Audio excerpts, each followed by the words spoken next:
Abyss is a bidding, hand management, and set collection game released in 2014 and designed by Bruno Cathala and Charles Chevalier, with art by Xavier Collette. The goal is to gain the most influence points by the time the court empties through exploring the depths, recruiting lords, controlling locations, and allying with the various races of the Abyss. Only the most influential will be crowned King of Abyss. To set up, place the main board in the middle of the table. Shuffle the decks of Exploration and Lord cards separately and place them at the start of the Exploration and Court tracks, respectively. Reveal the top 6 Lord cards to the spaces at the court. Shuffle the location tiles into a face-down stack and reveal the top tile next to it. Place the monster tokens into a face-down pile near the board, and the threat token on the top space of that track. Each player takes a pearl from the supply, and the remaining pearls and key tokens are placed in reach of all players. The starting player is chosen randomly. Look at this stuff! Isn't it neat? In Abyss, players take on the roles of cunning social climbers and advisors scrambling to fill the power vacuum in the darkest depths under the sea. The game is played over a variable number of player turns, where the active player may begin by spending their pearls to fill open spaces at court from the Lord deck, and then take one of 3 actions. One of those actions is recruiting a Lord from the court by paying its cost. The Lord cards include their allegiance to one of the 6 guilds, their influence point value, their name and powers, and their cost indicated by bubbles over a number. The quantity of bubbles is the amount of different ally races that must be discarded from hand, while the number is the minimum total value of those cards. For example, to recruit the Master of Magic, the player would need to discard a total value of 10 or more ally cards, which come from exactly 3 different races, one of which must be the purple jellyfish. Those poor, unfortunate souls. The lowest value ally card used becomes affiliated and remains in that player's area to score at game end. There are 2 ways to gain ally cards, which consist of the other 2 actions available: Explore the Depths and Request Support from the Council. To explore the depths, reveal the cards from the Exploration deck one at a time, and place them on the Exploration board. If the card is an ally, each other player in turn order may buy it from the active player with pearls or pass. If no one buys it, the active player may take it into their hand or keep exploring. If a monster is revealed instead, the active player may either fight it and gain rewards as shown on the threat track, or keep exploring. After exploring, any ally cards remaining on the Exploration track are moved face down to their corresponding space in the Council. As should be obvious by now, they are various sea creatures, or les poissons. The second way to acquire ally cards is requesting support from the Council, where the active player takes one of those face down stacks into their hand. Some rewards for fighting monsters and some lords include keys. Once a player has 3 or more keys, they must choose a face-up location to take control of, including revealing up to 4 more and choosing one of those. Key tokens are discarded, and the lords with keys are assigned to that location, blocking their power from future use. After that, the next player in clockwise order takes their turn. If during a player's turn they recruit a 7th Lord, or the Lord deck runs out, then the game end is triggered and each other player gets 1 more turn. Points are totaled from controlled locations, recruited lords, affiliated allies, and defeated monster tokens. The player with the most points wins, ties are broken by most remaining pearls.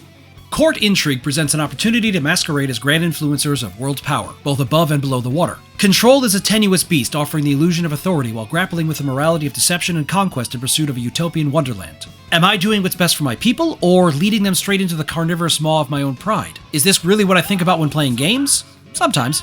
Not this one. This one is quick with captivating art and an interesting struggle between players competing for the various resources and cards, but it's not that deep. My queue does start to spool up every time I open a later game, although that's a story from a previous video. Or 3. The deepest concern I have right now is that I never figured out how to squeeze in Kiss the Girl.